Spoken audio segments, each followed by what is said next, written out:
Either of those. I'd say Okay, there you go. That's better. Yeah. So you do have an indication there's a higher power. Yeah. Okay, I'm good. I'm good with you, right? Yeah. That higher power is not a man or a monkey or a blue guy or a cow. That's me. It's a creator. Maybe it's like a connection. Connection to each other. Okay. That's what. Like we may be connected like by language or by ethnicity or by friendship. That's not God, right? God, like where do you think humans came from? I probably come from like scientific. I'm with scientific angle. I'm with a scientific angle all day long, right? Darwinism. Well, Darwinism is not necessarily the scientific angle; it's a theory, right? Yeah. Darwin believed that certain races, like the African people, were less evolved and inferior to the white race. Would you think that's correct? It was definitely used in a bad way. Would you think, Harry? No, of course not. You sure? Yeah. All right, good. So then you're not really taking Darwin's approach, because Darwin felt women were less evolved. They were inferior to men in evolution. Would you agree to that? No, right? I agree to that. So you don't believe that certain races are less evolved than others, so then you don't really ascribe to Darwinism. So let's leave Darwin out of this, right? Let's take the theory of evolution in general then, right? Now, the theory of evolution believes that we evolved over time, right? Okay. Yeah. Now, what's your name again? Harry, right? Yeah. Harry, we're just going to be very honest with each other. All right? All right, good. Always. So I have a phone. Yeah. Right? It recognizes me, it unlocks, right? Nice. It can take pictures of you. You can speak to it, right? Hey Siri, should come up, right? There it is. How you doing? Right?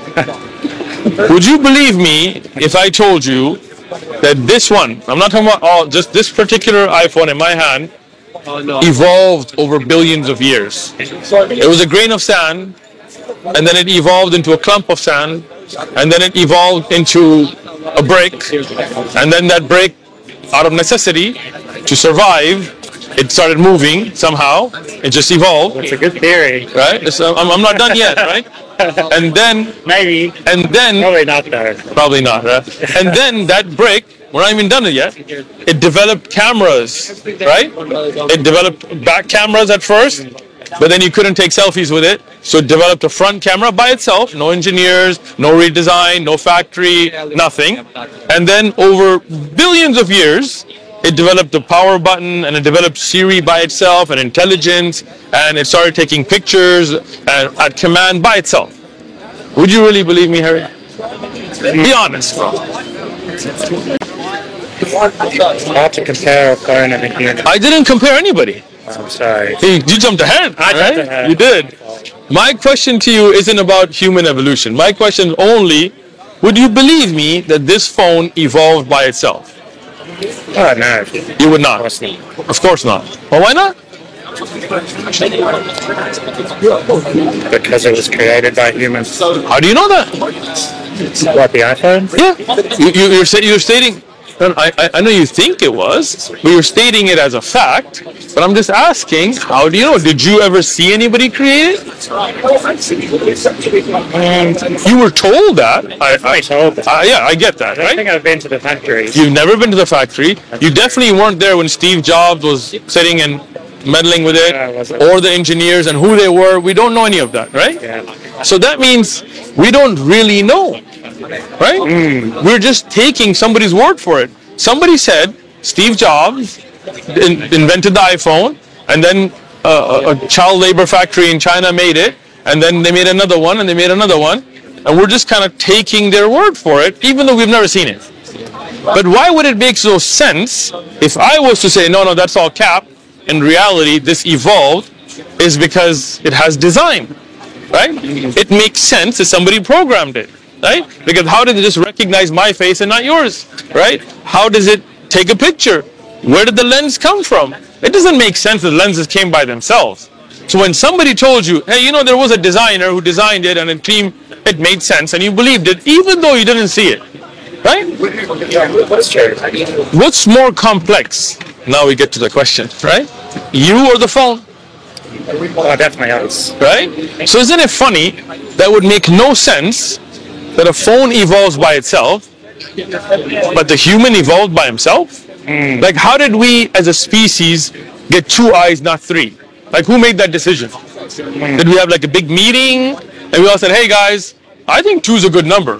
Because me personally, I would have been like, yo, I want the 8 like a spider. Yeah. A spider got 8 eyes. That's cool, man. Imagine you had 8 eyes, you'd be like seeing back of you and all that, right? Yeah. But we only have 2 eyes. Right? How did we randomly mutate to who you are? Do you see random mutation? Do you see a guy with a horn? Right? Or a guy with feathers? Or claws? Right? So random mutation, and again, I'm pro-science. We're using the scientific method right now. We're putting that hypothesis to the test. Random mutation should mean we're all randomly mutating, and then whichever one of them survives, and that's natural selection. I get it. So there should be humans with claws, and when you go to a UFC fight, those claws rip you up. He gets a girl, he survives. The rest of us non-claw guys, we get wiped out. But I don't see humans with claws. I don't see humans with feathers. I don't see humans flying. I don't see humans with tails. I don't see humans with horns, right? So then the question gets to be, 7 billion people around the world, how did we all evolve in the same manner? Like, how did we all come together and go, you know what guys, 2 legs. Forget those 4-legged animals, I like the 2 legs. That doesn't make sense. See, it's a theory. People think as if it's like a fact. Like as if we put it to a clinical trial and we saw species evolve, but we haven't. We look at fossils. Be a part of the Dawah team. Like, subscribe, share, comment. You got to do your part for the Dawah. Figure things out. And we find a skeleton. We go, you know what? I'm going to call that a Neanderthal. Well, what's a Neanderthal? Might just be a human with a weird head, you know? No, that's a Neanderthal. And I was taught in school that there was primates, and then they became Neanderthals, and then they became Homo sapiens, right? Then you became Homo whatever erectus, right? So they had this little graph, right? Okay, primate, Neanderthal, Homo erectus. And now they're like, just kidding. You know what? We found other skulls, Neanderthals and Homo erectus, they were at the same time. What? I mean, I see some brothers right now, I'm like, you look like a Neanderthal, right? So I'm saying is, you know, again, that's all just looking at rocks and fossils and skulls and coming up with ideas. I was taught dinosaurs had scaly, lizard-looking skin. All the movies, Jurassic Park. Now they're like, you know what? Even the land dinosaur had feathers. Yeah, I got feathers. Right? So, like, are we just guessing here? Yeah. So, even if you take the theory of evolution, how did that begin? Can something come from nothing? Oh, no. Right? So there had to be something that created the first cell. There is the minimum gene concept. You can go home, Google it, look it up. That the first living cell had to have had a minimum set of genetics for it to survive. That's something we can actually prove in a controlled environment clinical trial, unlike the theory of species evolving, right? So if you take that cell and you start taking genetics out, under 300, what we have seen, it collapses. Theorized with a 200, but so that means the first living cell had to have that set of genetics for it to have survived. Well, the question to an evolutionist is, well, who put that there? And if it didn't, it could not have survived. It would have fallen apart. You see what I'm saying?